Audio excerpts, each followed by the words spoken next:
Hi everyone, welcome to Biology class. I'm your Nigisha ma'am, handling biology for you. Here, I'm going to explain the first chapter of biology, that is Protectors of Biosphere. Can you say what is a biosphere means? Yes, biosphere means the place we will live. That is a biosphere. So we have to protect this biosphere. We can consider Earth is a biosphere of us. So we have to protect this Earth also. That is our responsibility. So in the first chapter, you can see a poster in your textbook. The poster is about this to save the earth. So you can see on the picture, there is a globe, that is there is an earth is there, and on one side of earth is full of green and one side is full of brown. Why it is like that? Yes, it is an indication of global warming. Have you heard about global warming? Global warming is a dangerous phenomenon which leads to rise in Earth's temperature. Can you tell what is the reason for global warming? Yeah, the main reason for global warming is the increase in the level of carbon dioxide in the atmosphere. So we can say that plant can resist this to certain extent. So we can check it how plants help for this. Now, look at the illustration given in your textbook. The illustration shows that plants produce glucose and oxygen after photosynthesis. We already know that what is photosynthesis. Photosynthesis is the process of production of food by the plants.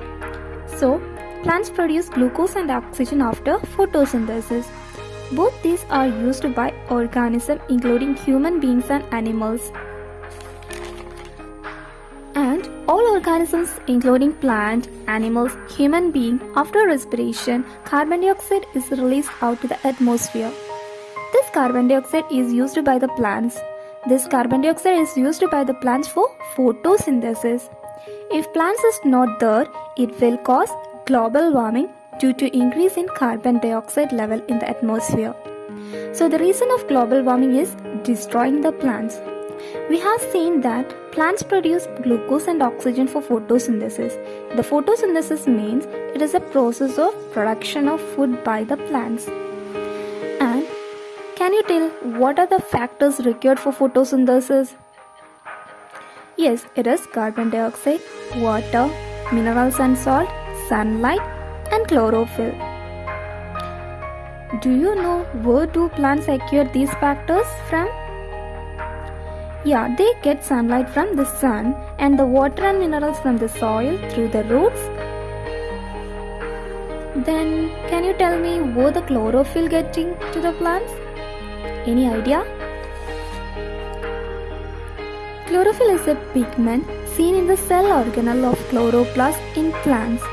So, chloroplast is a cell organelle seen in plants which contain the pigment chlorophyll, which gives green color to plants, and chlorophyll helps to absorb sunlight from the plants. So the function of chlorophyll is to absorb sunlight for the plants. In the textbook, you can see a girl named Tara and she have a doubt. What is that? She have a doubt that why is upper part of leaf greener than the lower part? Do you have a doubt like that? What is the reason for that? So we already studied the pigment chlorophyll which gives green color to the plants. So here also chlorophyll imparts green color to the plant parts. Where this chlorophyll is more, the part shows more green color. That is the answer. Then how the carbon dioxide and water should reach the leaves? You have any idea for that? So we are going to discuss about the path of carbon dioxide and water in plants.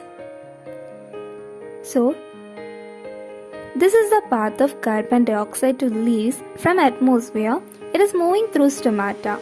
Stomata is a small pores seen in the leaves and reach inside the leaves. And the path of water to leaves is through the root hairs. They are moving to the root and then it is received by xylem vessel and finally reach the leaves.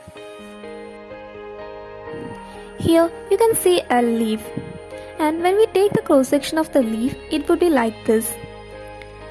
So in one of these plant cells, there is a cell organelle called a chloroplast. So we are going to study about the structure of chloroplast. So this is the structure of chloroplast. Chloroplast contain a two-layered outer membrane called a double membrane. It is the outer covering of chloroplast. It is two-layered. So it is called double membrane. And inside the chloroplast is a fluid portion called the stroma. Inside the stroma, there is a pack of membranous sacs called grana. The grana are seen. The pigments are seen in the grana, so photosynthesis occurs in the chloroplast not only in leaves but in regions where chloroplast is present. Pigments in grana helps to absorb sunlight for photosynthesis, and the different types of pigments are chlorophyll A, chlorophyll B, carotene and xanthophyll, which is present in the grana. The function of pigments are to absorb sunlight. However, only chlorophyll A can participate directly in photosynthesis, and all other pigments absorb light and transfer into the chlorophyll A. Hence, they are called accessory pigments. When we are discussing about the chemistry of photosynthesis, we know that photosynthesis takes place in chloroplast. There are two phases in photosynthesis, that is, a light phase and a dark phase. Light phase takes place in grana and dark phase takes place in stroma. In light phase, light is used and water splits and oxygen is released. Hydrogen reaches stroma. We use this oxygen for respiration. Here, light energy is converted into chemical energy and stored in the form of ATP. Then in the second phase is dark phase. In dark phase, light is not used. Energy in ATP is used to combine hydrogen and carbon dioxide to produce glucose. That is, hydrogen is combined with the carbon dioxide to form glucose. For this, energy is used. This glucose is used by us for food. That is, we are using this glucose as food.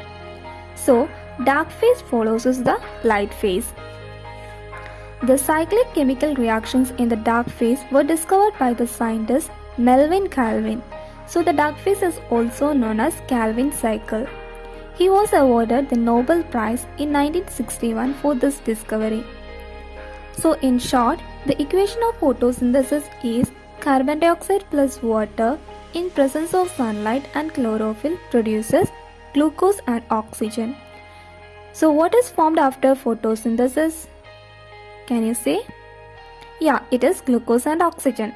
Glucose is used as food and oxygen is used for respiration. Thank you, students. We will discuss the next part on the next video. Thank you.